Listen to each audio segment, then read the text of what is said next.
Welcome to the Fort Collins Massage Getaway, where we talk all things massage related. Whether it's tips to get those tight muscles to loosen up or reminding you to let it all go. Hosted by Rachel Hargrove, licensed massage therapist since 2011 and founder of Height of Health Massage, right here in Fort Collins. Around here, we believe massage isn't just a luxury, it's a lifestyle. Therapeutic, restorative, and yes, a getaway from the stressors of life. After all, we make people happy for a living.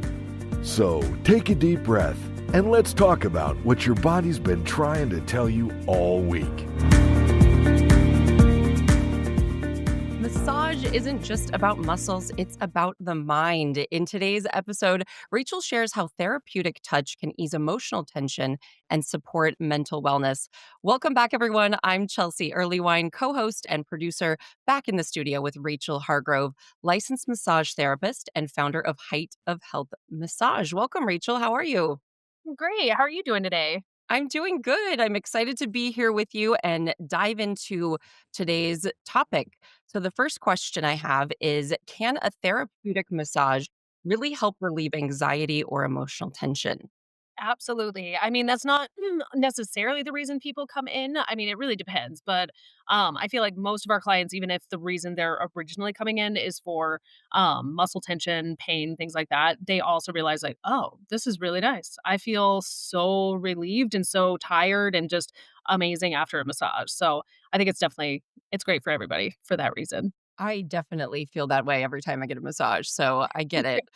Can you explain a little bit about what's happening in the body during a massage that's really helping to calm the nervous system? Yeah, so it's really cool. I mean, I tell people it's like a 60-minute scheduled hour where you're forced to relax. It's forced relaxation. I'm not going to be like, you're not going to be on your cell phone, right? You're not going to have the distractions. So it's forced relaxation. And just science wise, I mean, it's really cool because they have done studies on this where your blood pressure will temporarily drop while you're getting a massage. And it makes sense. You're almost like in a nap like state. So yeah, a lot of clients leave like super relaxed. I call it massage brain. I really see people, like, in a funk, like, after they're just like, "Oh, okay, this is great." Like, it's great seeing people from, like, going from, like some people come out, like, say they're, like, running late to their massage or, just life stress, they'll tell me, like, "Oh my gosh, I have this going on," and then, like, after the massage, they just come out and they pay, and they're just like, "Hi." Yes, If yes, you I get these have felt calls, that. like, from 10, and now they're, like, at 4. So, Oh, it's that is so wonderful. I love that feeling. And Rachel, are there any specific techniques that you're using when you know someone is dealing with a level of emotional stress? Not necessarily. I mean, I had a client even just today, and she's going through just a tough period in her life. And usually we do, more specific focus work on muscle tension. And today she just wanted to relax. So I was like, I'm just going to like put those vibes out, like more healing vibes. So, I mean, sometimes I'll do like maybe it depends on the person, but, if they like scalp or like a lot of people think feet are relaxing, I tend to spend just a little bit extra time there. Or maybe I'll just do like, I'll slow down my strokes, slow down my pace a little bit.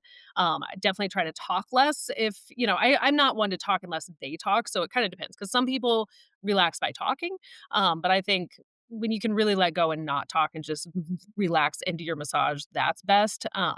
So yeah, that's what I would suggest is, just not talking to your session for a lot. And then just slowing down the strokes, slowing down the pace of everything. That kind of tends to help. But really, I mean, any massage is going to relax you or really should. Oh, I love a scalp massage. That is just next level. That is so relaxing. It's nice that you're able to attune to your client's needs and adjust accordingly. For So sure. Yeah.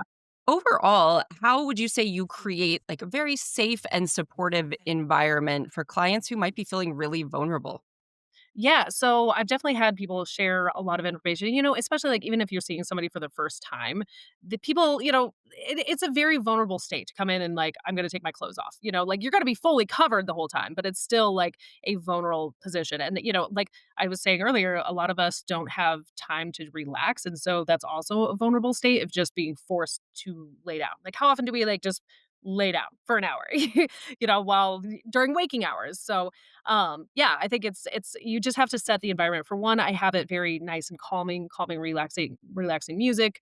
I use hot stones a lot, heated tables. So you have to set the environment. And then a lot of it is just learning how to talk to people, and not being judgmental. If someone says something or so, I'm not gonna be, oh my gosh, that's a lie. Like you just have to learn to be very like empathetic and calm and understanding of people. And I try to ask the right questions. I try to ask, just like, is that something we should avoid? Like say somebody comes in and they're like, yeah, I'm dealing with this pain here. I just had surgery here. I'm like, okay, so that's definitely something we need to avoid today, right? Or, should we spend a little extra time on there? What are we feeling like on that? So that's kind Does of how I set it up. does sometimes that come up during the session where the client maybe forgot to tell you a certain area that not comfortable or in pain for them, and then you have to So adjust in the moment? Yeah, so that can happen.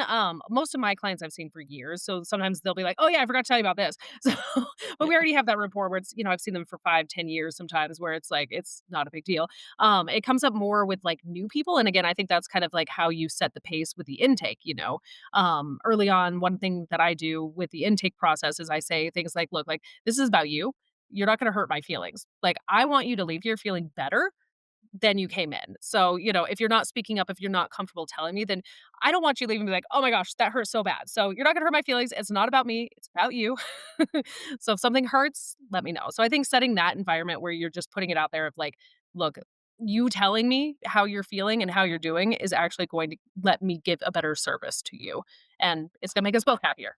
I love that so much. I've had massages where I wanted to tell them to either apply more pressure or lighten up, but I felt like I shouldn't be telling them how to do their Yep. job. It's like that awkward moment, you know?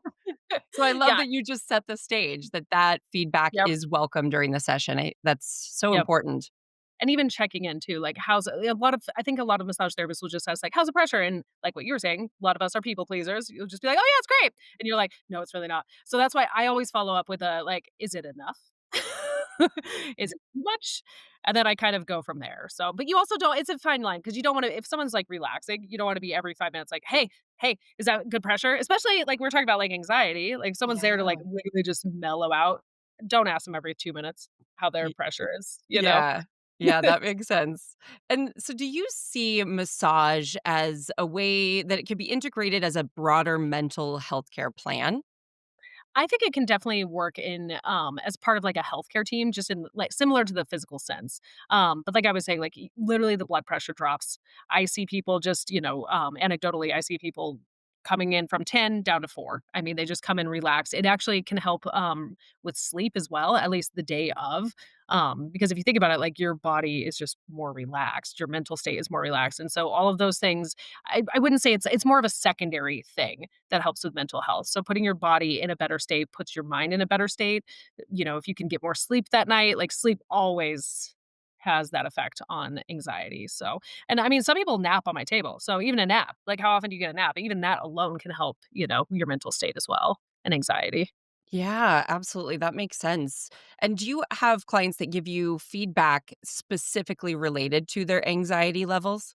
Yeah, I have, and I actually have had people come in, like, diagnosed with anxiety, and that's the reason they're coming in for massage. I mean, a lot of my clients, like, personally, like, a lot of my clients are there for deep tissue massage, but so I would say the majority of my clients, like, are coming in for corrective work, and then anxiety is the secondary, but I do have a decent bit, probably 10 to 20% of my clients who are like, "I just wanna chill, I need to relax, my anxiety's been high this week, I'm going through a stressful time in life," so people do come in specifically for that, but I think it's always gonna be mind body with massage. It's a both connection sort of thing. That makes sense. And if someone has emotional relief as their goal, they're like this is a part of my treatment to get emotional relief. How often would you recommend that they're coming in for a massage? So I'm not one to pressure people on, I think there are some, like, different people in my profession, maybe some other professions where it's like you have to come in once a week for this many times, like put people on a plan. I'm not about that. And if you're coming in for stress and anxiety, me putting pressure, like being a high sales, like a car salesperson to you, like, yeah, when are we going to get you booked? Like, let's do it. Especially, like some of the big box stores, I have heard that complaint, especially running a small business. They're like, man, this is so nice. There's not like 3 salespeople up front, like pressure me into a membership that I'm going to just call and cancel, or I'm never gonna use because I was so anxious going back to them and then I'm just wasting money. So I stay far away from that. But I honestly, like, I'm pretty hands off on how I approach that. I say to people, like, a lot of my clients come in every 4 to 6 weeks. It's really up to you. See how you're feeling. Like, we could schedule something like 4 to 6 weeks out. If you're feeling like you need it sooner, call and book another one, and kind of see how your body's feeling. So that's kind of my approach to it. That's nice to have that flexibility. That's Yeah. great. Well, Rachel, thank you so much for shedding light on the emotional benefits of massage. We appreciate your insight and care, and we'll see you next time. Awesome. Thanks, Chelsea. That's a wrap for this episode of the Fort Collins Massage Getaway, where we talk massage from behind the scenes. Ready to trade stress for peace? Book your appointment today at heightofhealthmassage.com or call 970-673-0892. Because here at Height of Health Massage, we make people happy for a living. Until next time, stretch smart, hydrate, and remember, your shoulders weren't meant to live up by your ears. Let it all go.